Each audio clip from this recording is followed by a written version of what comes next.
사랑하는 성도 여러분, 좋은 아침입니다. 오늘도 하나님께서 우리에게 감추인 만나를 허락하여 주셔서 이 천국 가는 우리 여정을 힘있게 걸어갈 수 있도록 도와주실 것입니다.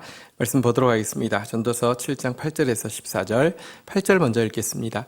일의 끝이 시작보다 낫고 참는 마음이 교만한 마음보다 나으니. 솔로몬은 헛된 세상 가운데서 가치 있고 또 영혼에 있다할 만한 것들을 전도서 전체에서 마치 산속에 금맥이 조금 숨어 있는 것처럼 전도서 전체에서 곳곳에 숨겨두고 있습니다. 오늘 방금 읽었던 8절에서는요, 나은 것이 두 가지가 나옵니다. 시작보다 끝이 더 낫다. 그리고 교만한 마음보다 참는 마음이 더 낫다. 이렇게 이야기하고 있습니다. 많은 사람들이 처음에는 화려하게 시작하다가 끝은 참 초라하게 끝나는 것이 인생입니다. 그런데 여러분들, 처음보다 끝이 더 아름답다고 하면 그것은 잘 산 증거이고요. 또 영혼에 있다는 증거가 되지 않겠습니까? 자, 그리고 이처럼 갈수록 좋아지기 위해서 중요한 것은 참는 마음이라는 것입니다. 참는 마음의 반대말로 교만한 마음을 쓴 것을 유념할 필요가 있습니다. 교만하다는 것은요, 사실은 예를 들면 급한 마음으로 화를 바라는 것 자체가 교만의 표출이잖아요, 그죠?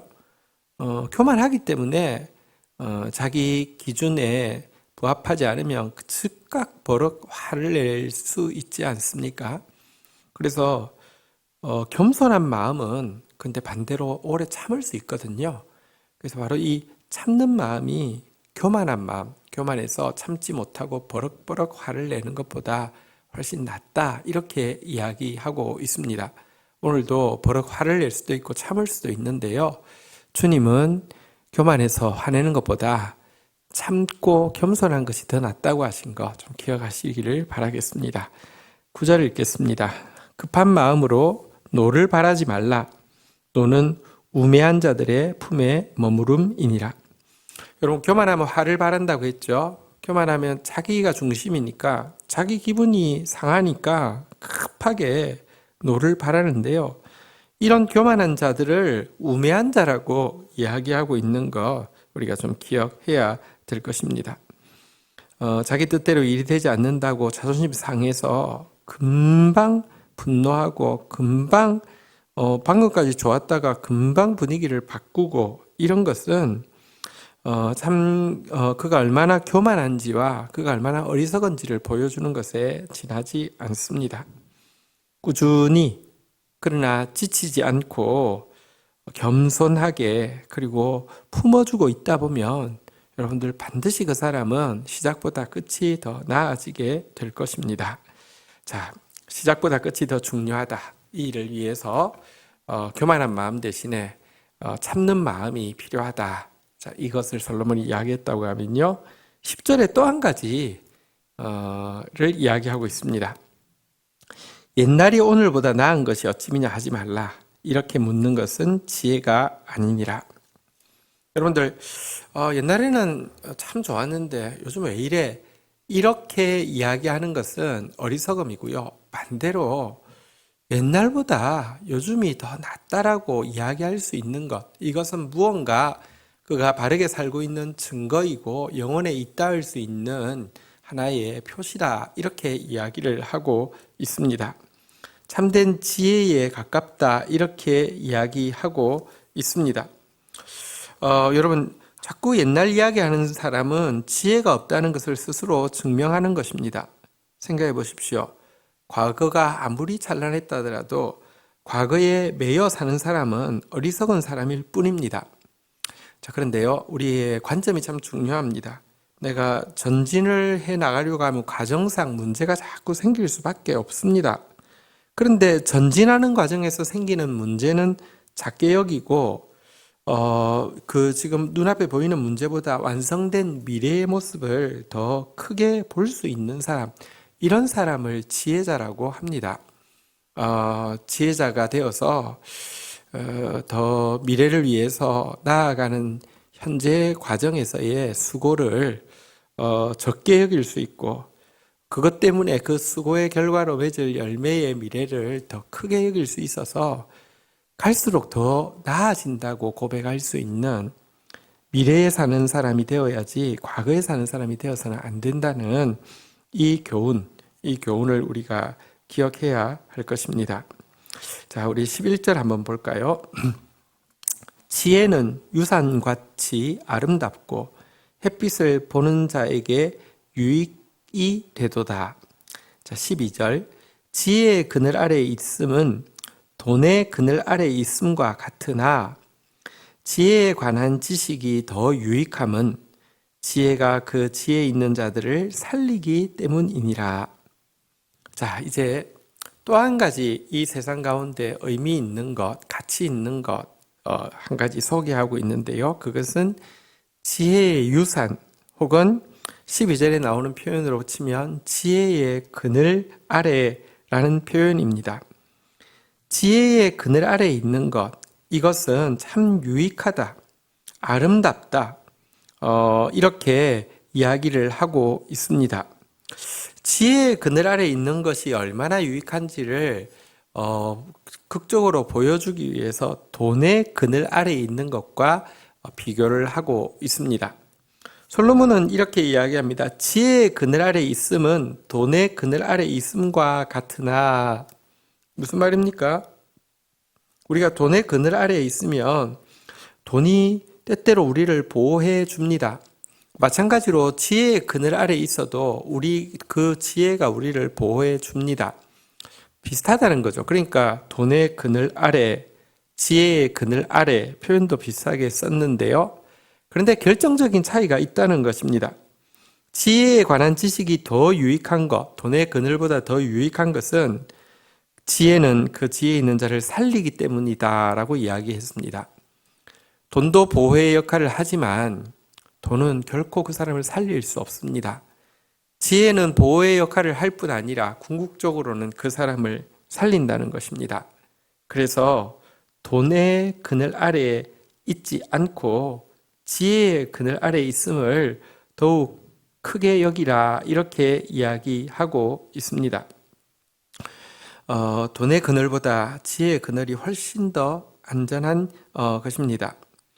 여러분, 우리가 돈의 그늘에 내 그늘을 두고 있으면 옛날 이야기 하게 됩니다. 한때 내가 얼마나 화려했고 얼마나 넉넉했고.